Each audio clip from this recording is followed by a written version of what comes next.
So, having just completed the Goddess path, what I can say will speak to what I have created. For me, there's always been this, deep desire to create something outside of my current reality that feels more in alignment with who I am. And there's always this battle of that and then the day-to-day. And I now have a 15-month-old son, and so there's never been more of a distraction, a beautiful one, but of a distraction away from what my soul is calling. The journey of motherhood itself has been the biggest calling, and yet there's more, And so even acknowledging that and then making choices in alignment with that has been really one of the things that I've created on this journey. Tapping into the joy of that. Not because I can make things into, even playful, joyful things, I can make them into work. And so really tapping into the joy and bringing presence and myself to that. And so along the course of these months, I have taken many of the tools, and there's been many tools that Ella has given us, and really making them my own, so that it sits alongside and complements my mothering journey. And so therefore I felt this amazing relief, like, oh my God, it's really going to happen. Like it's happening at a much slower but steadier pace than perhaps the me of 1 year, 2 years ago would have liked. And at the same time realizing that person didn't create as much as I've created now, because it's been incredible, like there's been a consistency, there's been an ease to that consistency in showing up for myself. And so that's been pretty profound for me.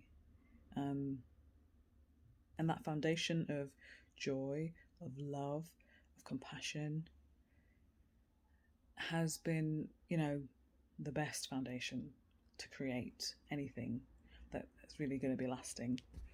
And so, yeah, it's not a coincidence that it is the Goddess path, because it's really been in that foundation of self-care and compassion.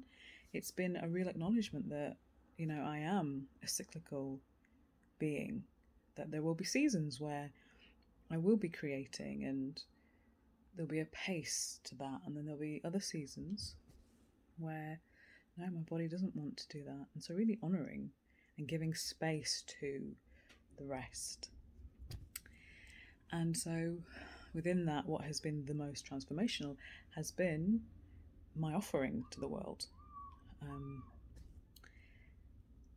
I've called it the Restful Revolution, which is creating from a place of rest. How do you create from this place of exhaustion, whether it be physical or mental or emotional, when you still have that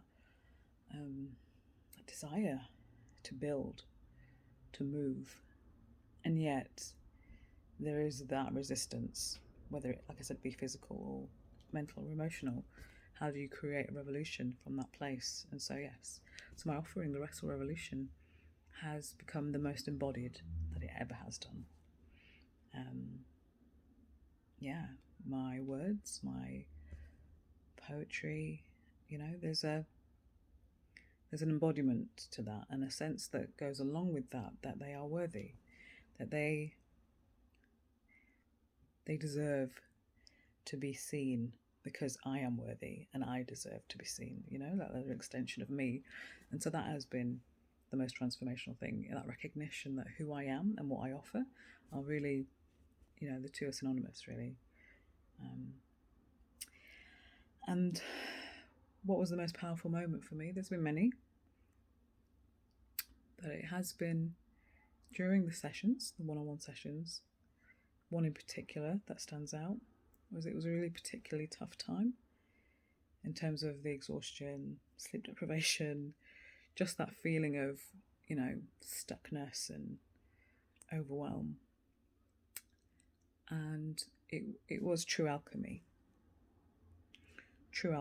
for me to sit in the presence, have Ella hold that space for me, and to bring her toolbox and to really shift for me that state that I was feeling.